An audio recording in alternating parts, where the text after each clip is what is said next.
সংসদ নির্বাচনে বিএনপির সম্ভাব্য প্রার্থীর তালিকায় নাম না থাকায় ক্ষুব্ধ প্রতিক্রিয়া, বিক্ষোভ ও সড়ক অবরোধ করেছে মনোনয়ন বঞ্চিতদের সমর্থক ও কর্মীরা। দেশের বিভিন্ন এলাকায় মনোনয়ন পাওয়া এবং মনোনয়ন বঞ্চিতদের সমর্থকদের মধ্যে ধাওয়া পাল্টা ধাওয়া হয়েছে। তবে যারা মনোনয়ন পেয়েছে তাদের কর্মী সমর্থকদের মধ্যে আনন্দ বিরাজ করছে। এদিকে মাদারীপুর 1 আসনের কামাল জামান মোল্লার মনোনয়ন স্থগিত করা হয়েছে। প্রতিনিধিদের পাঠানো তথ্য ও ছবিতে ওয়ালিউল্লাহলের ডেস্ক রিপোর্ট।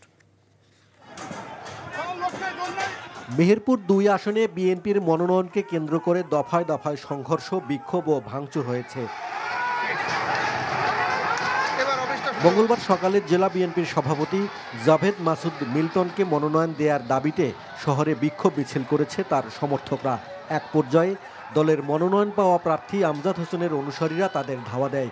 ধাওয়া পাল্টা ধাওয়া রূপ নেয় সংঘর্ষে। এতে অন্তত 10 জন আহত হয়। চাঁদপুর 4 আসনে মনোনয়ন না দেয়ায় সড়ক অবরোধ করে বিক্ষোভ করেছে এম এ হান্নানের সমর্থকরা।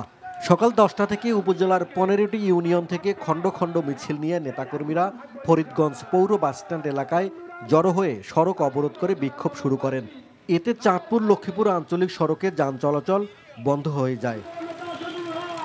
সাতক্ষীরা 3 আসনে মনোনয়ন বঞ্চিত হওয়ায় অধ্যাপক ডাক্তার মোহাম্মদ শহীদুল আলমের সমর্থকরা সকাল থেকে প্রায় 6 ঘন্টা সাতক্ষীরা কালীগঞ্জ সড়কে টায়ার জ্বালিয়ে অবরোধ ও বিক্ষোভ কর্মসূচি পালন করে।